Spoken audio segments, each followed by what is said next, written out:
Welcome back to the podcast. I'm your host, Rachael, and today I'm so excited to talk with Katie and Carly of We Talkers. Katie and Carly are pediatric speech-language pathologists with over 25 years of experience working in public and private practice, hospitals, and schools. And We Talkers teaches parents of babies and toddlers how to support their child's language and communication development. We Talkers offers connection-driven language resources via online education, courses, and memberships. And not only do they provide all of this, but they're also moms and have a combined 6 children. So please welcome Carly and Katie to the podcast. Thank you so much for joining. I'm really excited to talk with you guys. I've been following you on Instagram forever. We're thrilled to be here. Thanks for having us, Rachael. When we found out this was the name of your podcast, we're like, oh my gosh, we have to be on because this no one told us notion comes up so much with what we do. So we're excited to be here.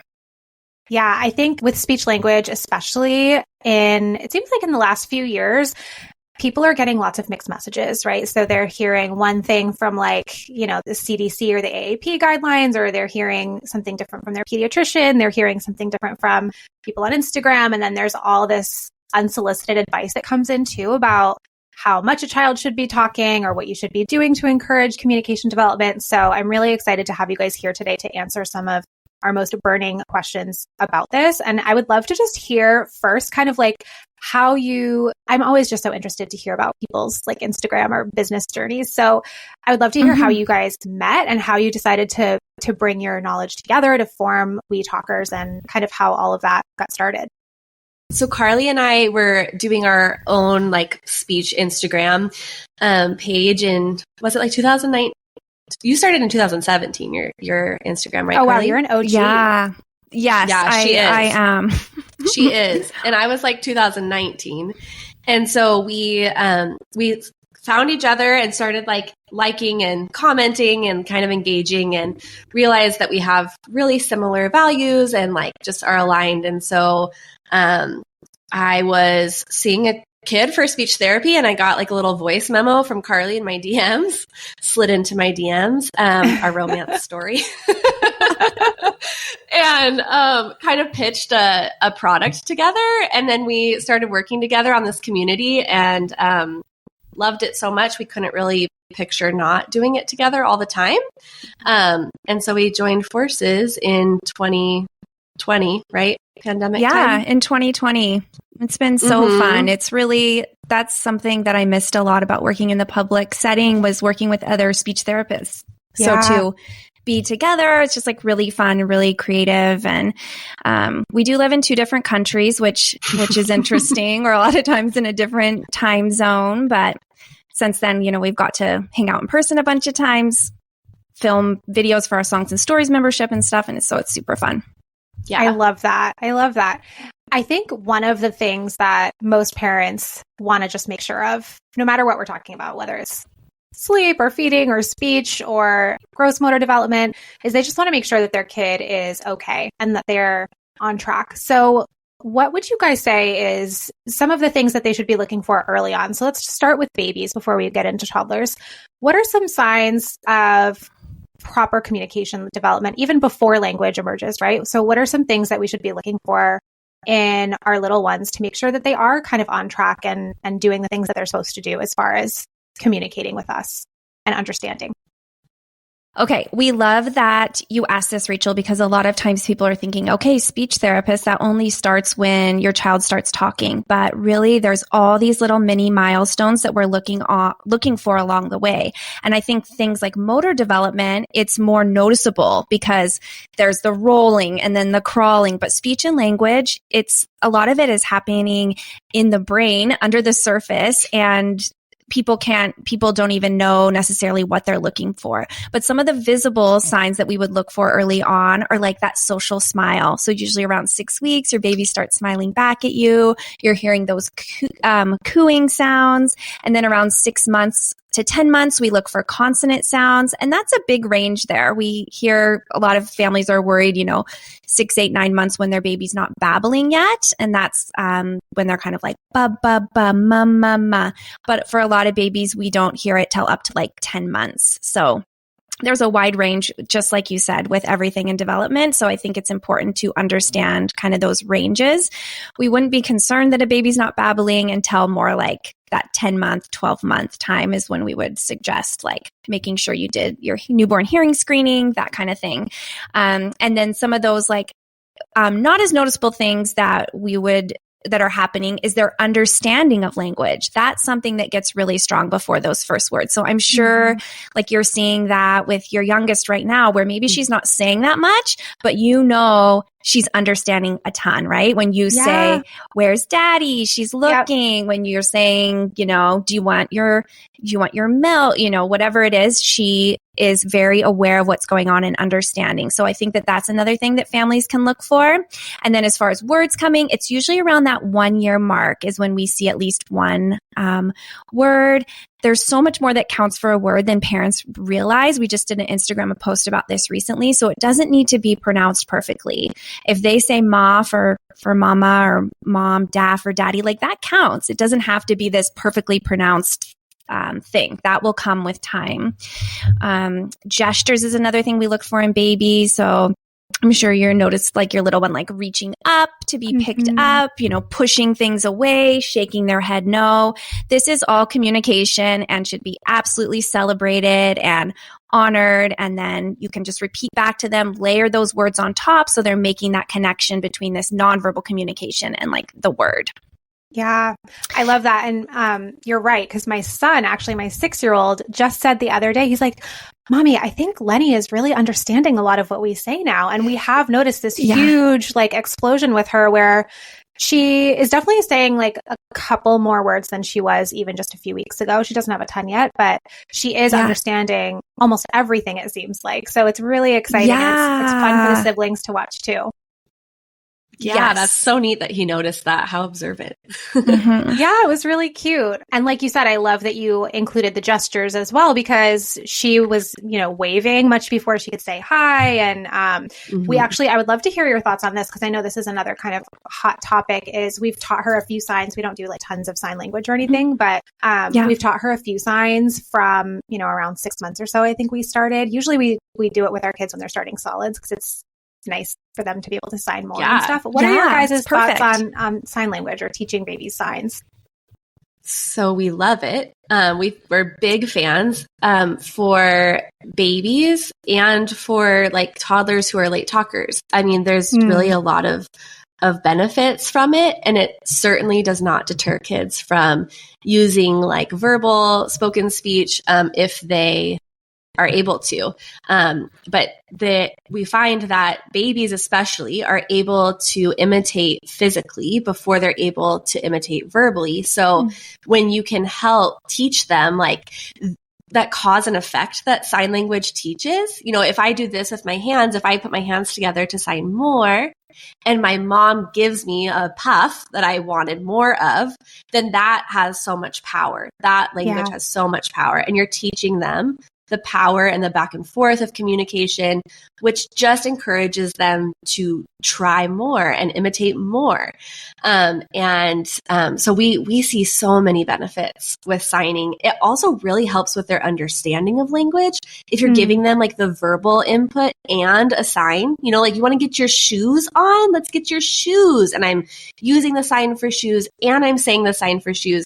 It's just kind of tapping into all those different modalities of language learning and really is helpful for both their understanding and their use of language. So we're big fans.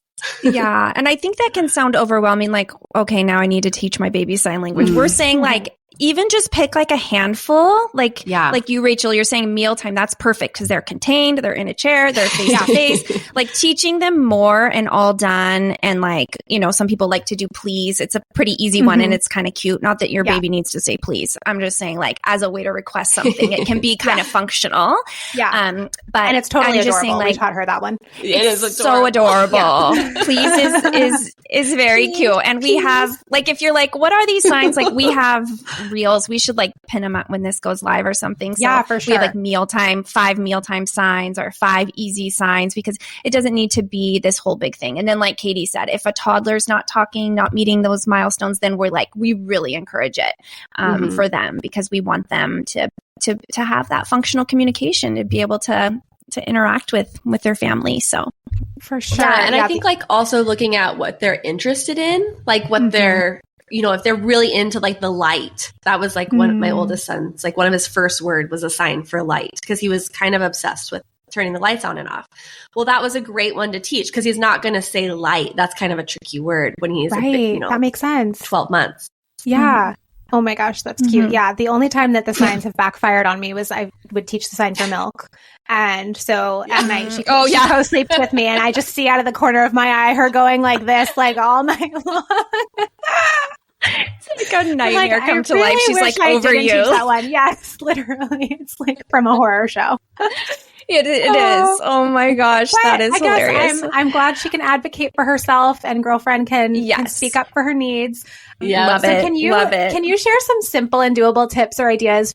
Because I love what you said about you said something about how it's so like rewarding when parents are like delighted and when we are so encouraging when our kid starts to use language. And I'm doing this fellowship right now, which is all about like attachment. And we were listening to a lecture last week about how language really does form when we are showing that delight and we're, sharing that encouragement. I just love that. So in addition to that, like being excited and being interested and showing your delight in your child when they do make those little sounds, what are some things that we could be doing to encourage language that doesn't take a whole ton of time?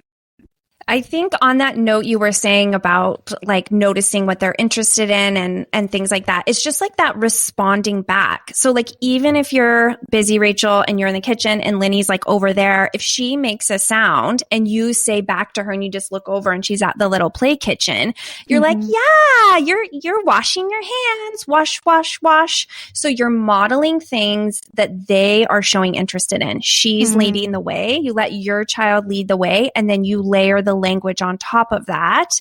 Make it simple. It doesn't have to be simple all the time, but you want to give them kind of like bite-sized pieces, like especially of that 12, 15, 18-month range that they can imitate more easily.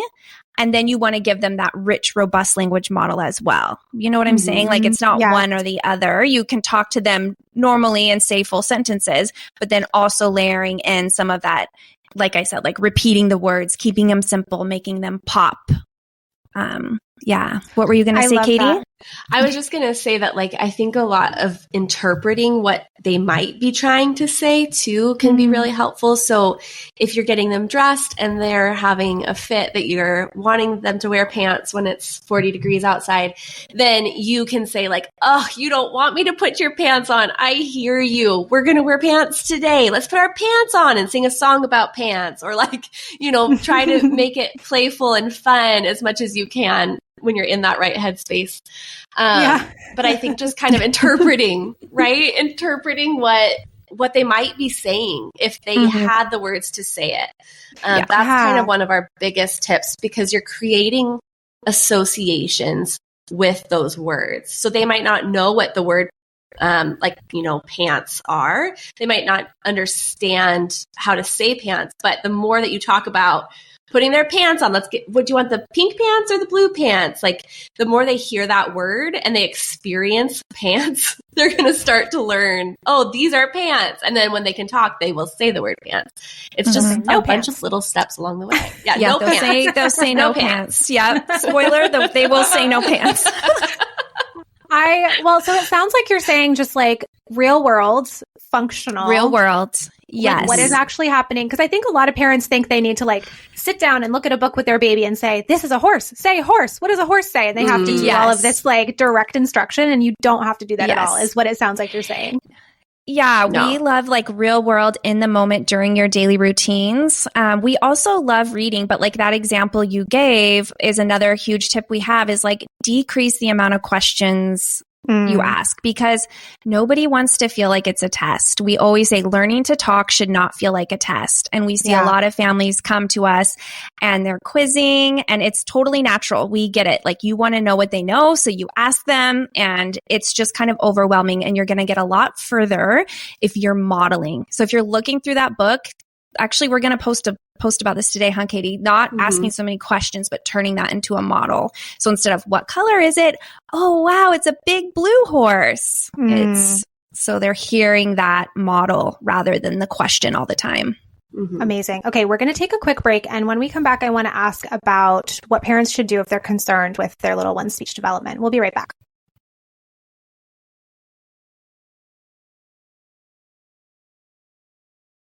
Okay, we are back with Carly and Katie from We Talkers, and we're talking all about speech and language development. And the next thing I'd love to hear your opinion on is early intervention. And I know that both of you have lots of experience with this, but for the average parent that is just like, where do I even begin if I'm concerned? If my little one isn't really babbling or speaking yet, what would their first line of defense be? Who should they see first? What kind of referral process is it? What can you tell us about this process with early intervention speech? Yeah, so it varies a bit depending on your location, and it also varies depending on like the level of support that you get from your pediatrician, or whoever your providers are in your community. So take this with like a grain of salt. Know that you might have a different experience, but the pediatrician is typically the first place that parents bring up these concerns, because you fill out those like checklists that ask what they're doing or what they're not quite doing yet, and if you have a really proactive pediatrician, they're going to say, and they're concerned about their speech development, they might say, okay, let's take a look at early intervention. Here's the website that you go to. This is how you fill out the form. If you have a pediatrician that's a little bit more conservative, they might say, let's just wait and see till their 2-month well check. And that's or for 2 year. Parents, Yeah. 2-year well check. 2 year. Yeah. Their 2-year well check. And that's where parents get a little bit of conflicting information, because they hear all this important stuff about like, you don't want to wait and see, you want to get early intervention when you can. And then they have pediatricians saying, let's just wait till they're 2. And so what parents don't know is that a lot of times you can refer yourself. You don't have to have a pediatrician refer to a lot of early intervention programs. So that is something that you can do through your state. You just Google your state name, early intervention, and a government website will pop up. You enter in your information. You say if you're a parent or a professional referring, and that gets you on your way usually. Okay. And so that would be for early intervention. And I mean, if a parent had the means and was able to, they could also go into like private, right? But that's probably really expensive and prohibitive in that way. But that would be another option, correct? Yeah. Your insurance may cover a portion of it, or you can pay fully yourself. There's also university clinics. We have like a full blog post on alternatives if you're like cannot access therapy for some reason. And then that's like a big portion of what we do is like through our online course, Talk Toddler, is teach people what we do in the therapy sessions, because I think people are surprised with speech therapy for toddlers. We don't focus on the child as much. It's more focused on parent coaching. So we're teaching the strategies, we're teaching them what to look for, because the parent is the one with the child so much more than a speech therapist could be. So that's why like our online course can be really helpful too, if people, so they can start right away. Because that's the other thing that's like really motivated us to start We Talkers, is like people are waiting on these long wait lists. And so like the price point of the course is like really accessible, like less than one therapy session. Okay, that's amazing. So I'll make sure I link all of that in the show notes, your blog post and your courses and stuff too, because I think a lot of times, unfortunately, it is just kind of like a waiting game. And even if your pediatrician's on board, you might not get seen right away. And that can be stressful. Yeah. And I think there's like kind of two ends to that. There's the parents that really want the early intervention and they're not able to get it for some reason. There's also plenty of parents that are able to get it and have a great, delightful experience. But then I also think that there are other parents that are fearful of getting that early intervention, because what Carly and I find so much is that families, and I get it, I thought this too, that there's like this proverbial file that follows your kid around for like the rest of their life. And if you got them speech therapy when they were 2 and they caught up and they don't need it anymore, that like follows them to school age, and then you have to like go this different route. But that's not the case. No. If your child doesn't need extra supports, you don't have to say anything, and they're not going to ask for it. No, I know. I used to teach special education, and parents, when I was a special education teacher, used to always worry about that. They'd be like, well, I really want them to get services, and they'd act like this file was going to like follow the kid to their Harvard education, applications. Yes. As the parent, you can do whatever you want with those files. You can have them request to have them destroyed. Yeah. Like there's no shame in it. And it really should be just so normalized that like getting the supports that are available to you is just what needs to happen. Yeah. And like we absolutely think you should share that information with the school if it's going to help your child get the support that they need. But there's so many kids that don't need that extra support when they get to kindergarten because they had this early intervention when they were young and nobody knows in second grade that the kid was a late talker. Like it's just, but I think a lot of families think that that is something to be concerned about, but we don't think you need to be worried. I love that. Okay. We've talked a little bit about what to do if your child isn't really speaking yet or doesn't have a lot of words yet, but do you also work with children who seem to not really understand language? So what would that look like? Because I know there are kind of like two sides of it, right? There's the expressive language and then there's the receptive language. So what would you tell parents to look for that? Katie, go ahead. Okay, so when it comes to understanding of language, like that is huge. Typically, kids who have a hard time understanding language also have a hard time with their expressive language. And so we definitely work on that as like one of the biggest goals when they're showing signs of not understanding. And those signs could look like you give them a direction and they stare at you blankly like, I hear you. I know you told me to do something. I don't know what it was. It can look like behavior. Like parents can kind of misinterpret that as like, they never listen. They don't do what I say. They don't care what I say.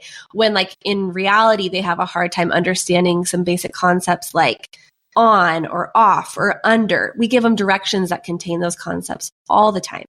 So sometimes it can just be a lack of ability of understanding those words yet. So we work with kids on following directions, identifying things. You know, if you said, where's the horse in a book, and your child points to whatever they find on the page because they want to interact with you that way. They want to find what you're asking them to find, but they don't know what the word horse means.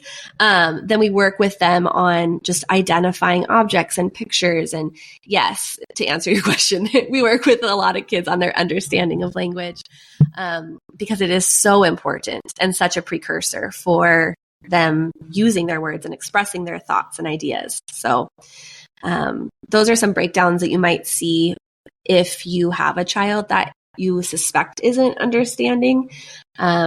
A lot of times we see it related to directions. Yeah, and it can be hard because of course toddlers don't, it's not normal for toddlers to follow what you're going to say all the time. But you can kind of like, so you have to kind of clue into like, wait a minute. And I think it takes kind of like a keen eye sometimes to notice this initially because kids take a lot of contextual cues too. Like if everybody's going to the door and putting their shoes on, the child might come. But do they understand just like the words if it were to be like isolated?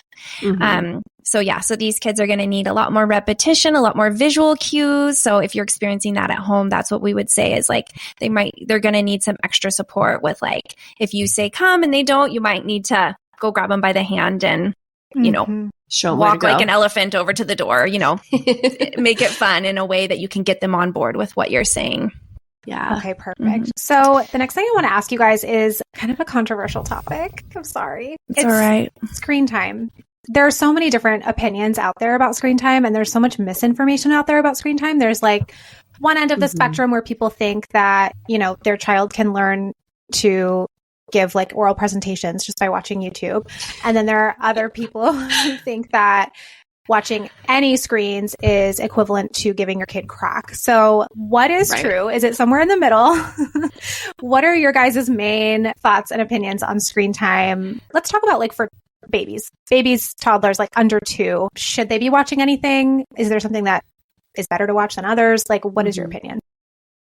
Okay, so yeah, this is a tricky one, and every family kind of has to make the choice based on their family's needs. For babies, we would definitely say like we follow the AAP guidelines, which is like no screen time under 2. If they see a screen here and there, obviously it's going to be totally fine. All babies see a phone. It's fine to like FaceTime grandma. It's just, I think these days there's like marketing, like you'll see shows on YouTube that's like, teach your baby talking or teach your baby first words. And unfortunately, that's not how babies learn to talk. Babies and toddlers learn to talk through back and forth interaction with responsive and nurturing caregivers, like we were speaking about at the beginning.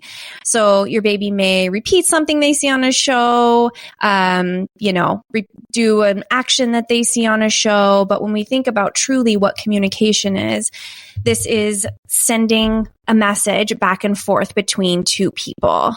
This is a shared experience where one person's saying something, one says it back. So that is what is going to be the best for your baby's not only brain development, but language development as well. And I think with screens too, with babies, we have to think of like what they're missing out on, like by spending time watching TV, because babies need to be moving. They need to be observing their world. Sometimes when we hear people say like, I can't get anything done unless I turn on the TV. It's like babies have all different temperaments. So I can understand some cannot be put down. Like Katie can speak to this because she has really when Rachael speaks about temperament, like that is like so true. I mean, seeing 6 kids between the two of us, I mean, that is like with sleep. Oh my gosh. Same. Like the temperament, I feel like plays such a big role. So anyway, what I'm saying, but for a lot of babies is like, they're fine looking out the window at some leaves on a bush or like putting some pots and pans and some spoons down in the kitchen. They don't need entertainment. Like that is exploring and learning for them.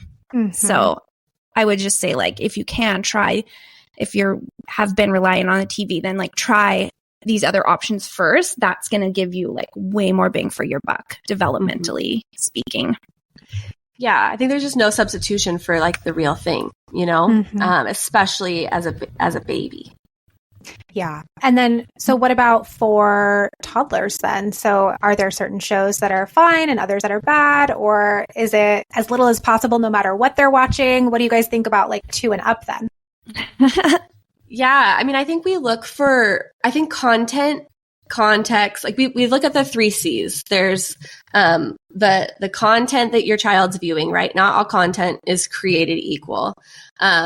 There's context, like are you watching it with them? Are you aware of what they're watching? Or do they have like an iPad in their bed with the door closed? Like that's much different. And then the 3rd C is your child. So every child is going to have a different temperament.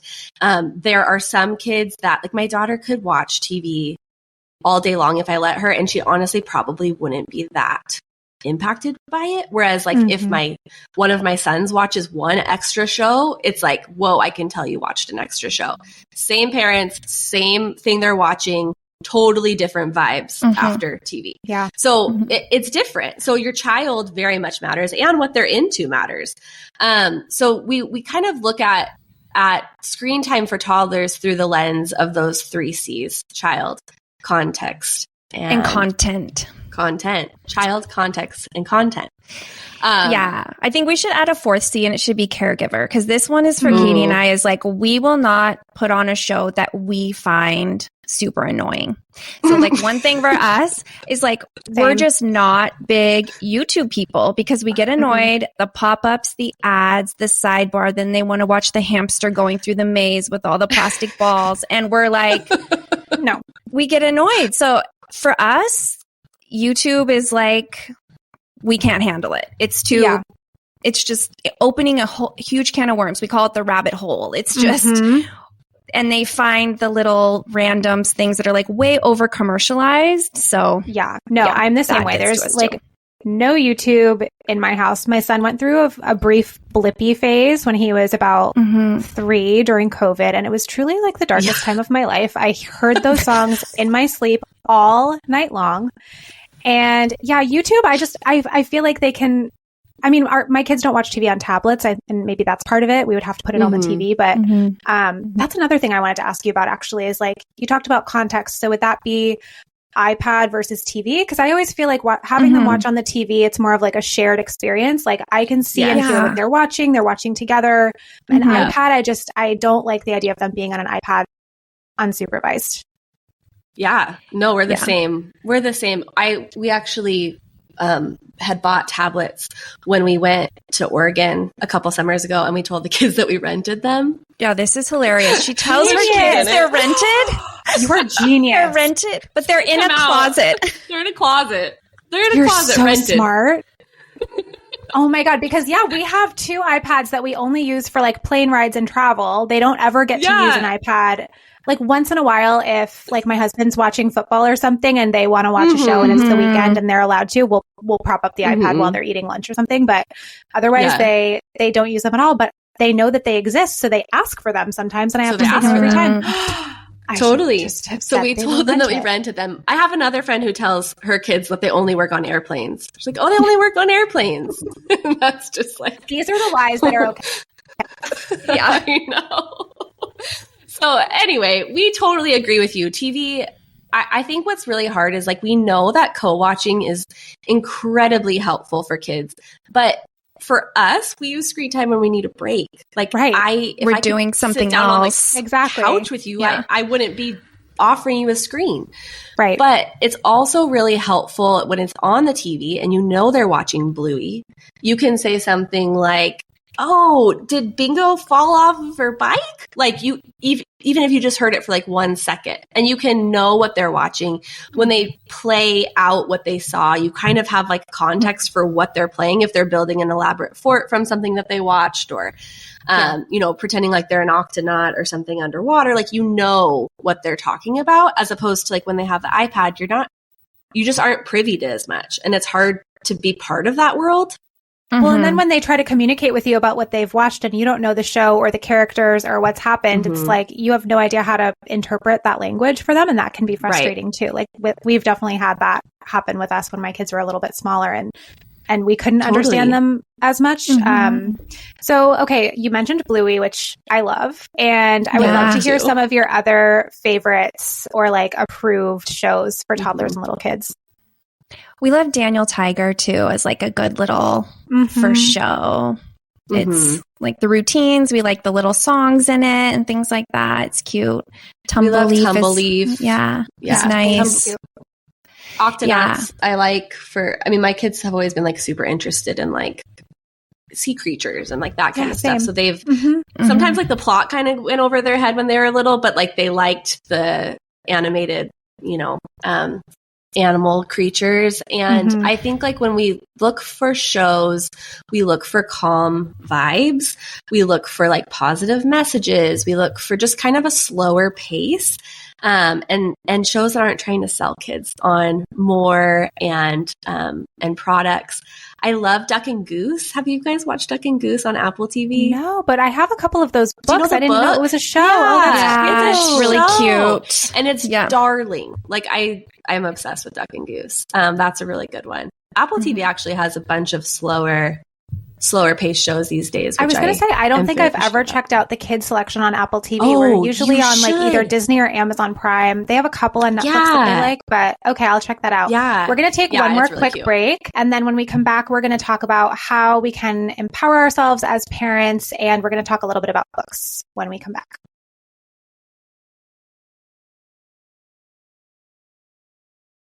Okay, welcome back to Katie and Carly from We Talkers. Before we wrap up today's episode, we were just talking about TV and some great shows, and I would also love to hear your thoughts on books and how to choose appropriate books for your child based on their age or their interest, and how we can kind of make those books come alive for them while we're reading to encourage their language development. We love that. We love how effective books can be for kids' language development and their brain development, and how it can be such a time of connection for parents and kids, especially when life feels like really stressful. I feel like it's really regulating to sit down and not really have to think, but just like look at a book that offers you something to talk about and slow down a little bit and notice what your child's interested in. So we love book reading for lots of reasons. And one way that we really love to encourage kids to participate is just by giving yourself permission not to read the words on the page and just noticing what they notice and chatting about it. If they're really into tractors and they point to the tractor, you'd be like, oh, wow, that's a big green tractor. I bet that farmer is going to work hard today or something like that. And you don't have to read the little synopsis on the page about, the wheels if you don't want to, or whatever else the book offers. So I think like giving yourself permission not to read the words, really helping the book come to life with like sound effects can be really engaging to kids and pretty easy for adults to make up. So if it's that tractor again, like vroom, vroom, the tractor's going to go. It just sounds different than how we talk to them in our day to day. And so they like kind of perk up and notice, pay attention. Sounds are easier for kids to imitate than true words are. So those are a couple tips. Carly, what else would we say about books?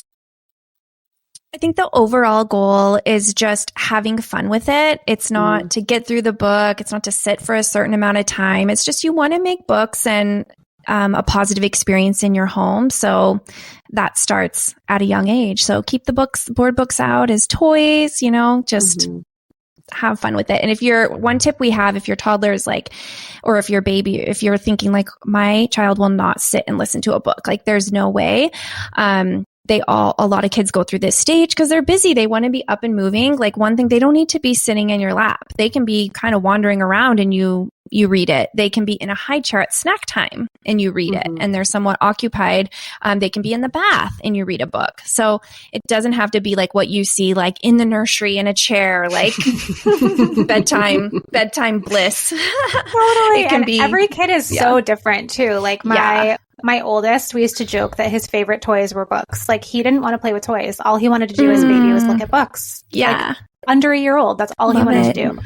My next two, my girls, were just like, they would not sit still for a book until they were probably 1.5 or 2.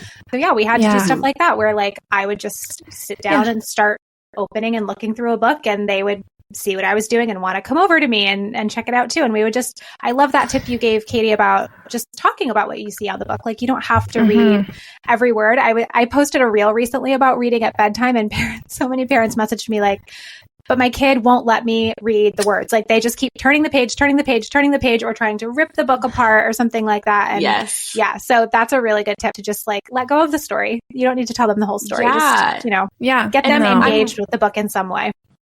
Yeah. And you can get longer, right? Like if you have a child who has a really short attention span and they, oblige you for 2 seconds, like, oh, dog, cat, fish. Oh, you're done? Okay, we're done. And next time maybe you get to dog, cat, fish, and, whatever other animal. Bear. Pig. Yeah. Like you can get, as long as it's positive, you will get longer stretches of book reading as long as it continues to be positive. But if you're like wrangling them to stay with a book, you're going to probably have the opposite effect of what you desire. That's so true.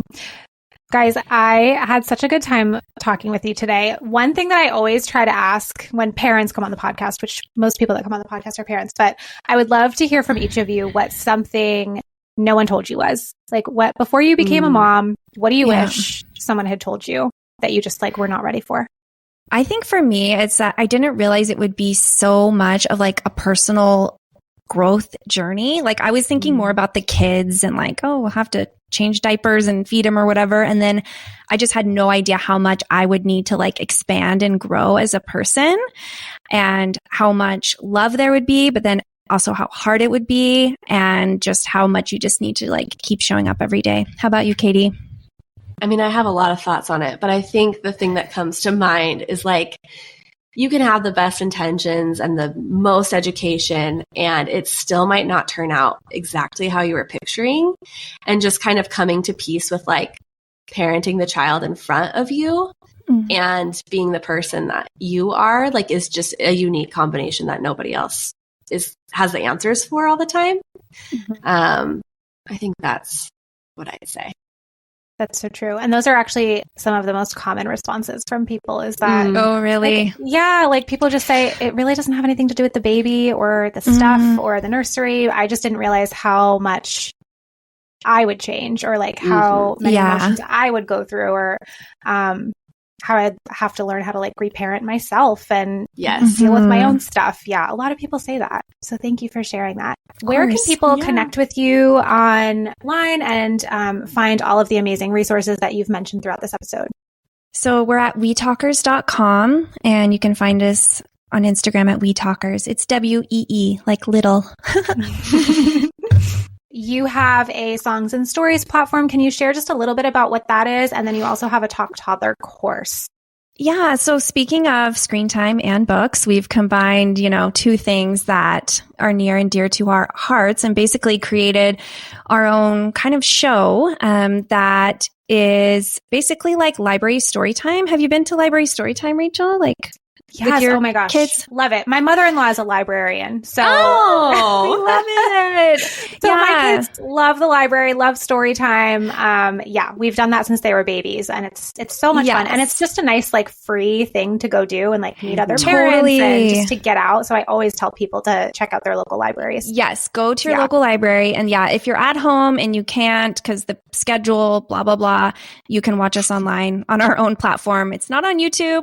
It's on a private platform because it's for young ones. So we want it to be safe. We want parents to know, okay, I go on there. I know it's going to be Carly and Katie reading a high quality book. It's going to be a good experience. It's simple. There's no flashy graphics. There's no green screen. It's us chilling on the floor. We don't get paid more. Yeah. So we're not trying to keep them on on there forever. The episodes are short. There's a hello and goodbye. It's very much like library story time with a twist of, our skills as speech and language therapists. So I'm going to check it out with Lenny because she's very into music and songs right now. I think she would love it. Yeah, she'd probably love it. And it's good. It's a great first kind of screen time option, but we also think it's great for preschool age, because it has a lot of the early literacy, we heard you talking about with big city readers. And I was like, oh my gosh, we do all of this in songs and stories, as far as amazing. The awareness and, all those kind of early literacy skills that we want our kids to have before kindergarten. So oh my gosh, so good. All right. Well, thank you so much for joining us today. Please, everyone, go follow We Talkers on Instagram. They post so much helpful information. Thank you so much for joining us today, Katie and Carly. I'll talk to you guys soon. Yeah, thanks for having us. Thanks for having us. Bye. Bye.